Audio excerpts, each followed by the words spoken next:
Hello mga kachimaymay. Yes, ito ang signal number 3 dito sa Nueva Vizcaya. Yes, ito na oh. Tingnan nyo naman, bumabagyo talaga. Ayan ang signal number 3. Nabaha na nga dito. Oh. Nabaha. Yes, yan yung nangyari oh.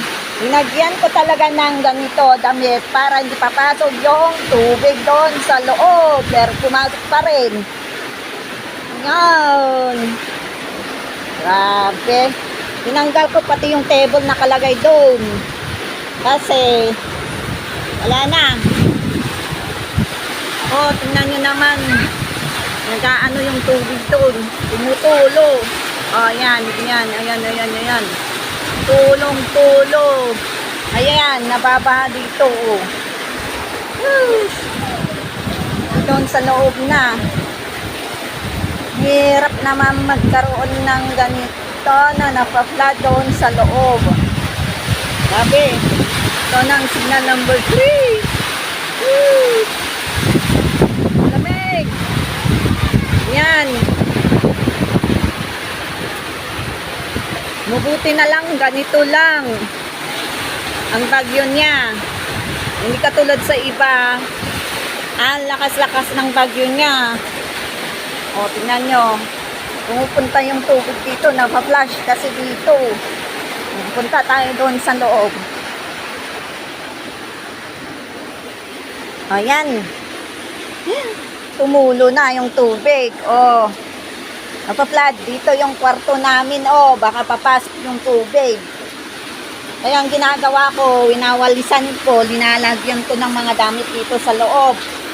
Para hindi na papasok yung tubig dito sa loob. Ang hirap ng sitwasyon ng ganito. Ang daming etche-poreche. O, pumasok na nga yung tubig dito, o. Yan na nga, o.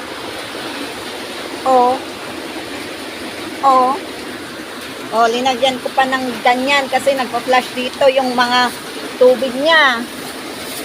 Kaya tinanggal ko yung wagwag ko dyan, o. Nakita nyo naman. Itong pangalan nitong bagyo na to eh. Lagi na lang bumabagyo. Nakakainis na to. Oh. Yan, iba ang nailaw. Saglit, ilaw ko muna. Dito sa kabila. Naman!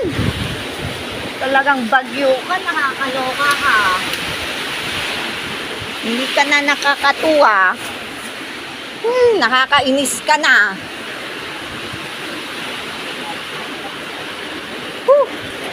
Exercise ako. Aga-aga na exercise yung kamay ko kawawalis.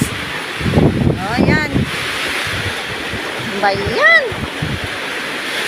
Tumutulo, oh. Lakas ng tulo dito kasi. Oh, delikado kasi yung wire, oh. O, tingnan nyo naman. Buti may naka-ano dun. Ayun, nakalingod. Sa Ilocano, ewan ko sa Tagalog. Yan lang, mga kachumaymay. Lakas talaga ng ulan. Ito mo, kahit wala sana yung hangin niya para hindi na mag-flash dito. Loka to.